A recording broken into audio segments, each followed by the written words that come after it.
நீலகிரி மாவட்டம் நஞ்சநாடு கிராம மக்கள் கார்த்திகை திருநாள் அன்று ஆடல் பாடலுடன் லக்ஷ ஹப்பா என்ற விழாவை விமர்சையாக கொண்டாடினர். நீலகிரியில் மிகப்பெரிய கிராமமான நஞ்சநாடு கிராமத்தில் லக்ஷ ஹப்பா எனப்படும் கார்த்திகை தீப திருவிழா ஒவ்வொரு ஆண்டும் வெகு விமர்சையாக கொண்டாடப்படுகிறது. இந்த ஊரைச் சேர்ந்த மக்கள் இந்த விழாவிற்கு எங்கிருந்தாலும் தங்கள் சொந்த ஊர்களுக்கு வருவதை வழக்கமாக வைத்துள்ளனர். இந்நிலையில் கார்த்திகை தீப திருநாளை ஒட்டி மாலை 5 மணிக்கு தொட்டாமனை என்னும் இடத்தில் தீ மூட்டி இதன் முன்பகுதியில் இருக்கும் 2 கம்பங்களிலும் பூசாரிகள் தீபம் ஏற்றினார்கள். அந்த சமயத்தில் இளைஞர்கள் கோலாகலமாக ஆடியும் பாடியும் தங்கள் மகிழ்ச்சியை வெளிப்படுத்தினார்கள். பின்னர் கல்தோ என அழைக்கப்படும் இடத்திற்கு வந்தவுடன் அங்குள்ள திருமேனிக்கு வழிபாடு செய்யப்பட்டது. இதன் பிறகு 100 அடி உயர கம்பத்தின் மீது தீபம் ஏற்றப்பட்டது. திருவண்ணாமலையில் தீபம் ஏற்றிய உடனே நஞ்சநாடு கிராமத்திலும் தீபம் ஏற்றப்பட்டது. இந்த தீபம் சுற்று வட்டாரத்தின் அனைத்து கிராமங்களுக்கும் பிரகாசமாக காட்சியளித்தது.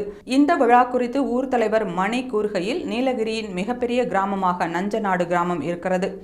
இந்த கிராமத்திற்கு 350 கிராமத்திற்கும் மேற்பட்ட மக்கள் திருவிழாவிற்கு வருகின்றனர். திருவண்ணாமலையில் தீபம் ஏற்றப்பட்ட அதே நேரத்தில் இங்கேயும் தீபம் ஏற்றப்படும்.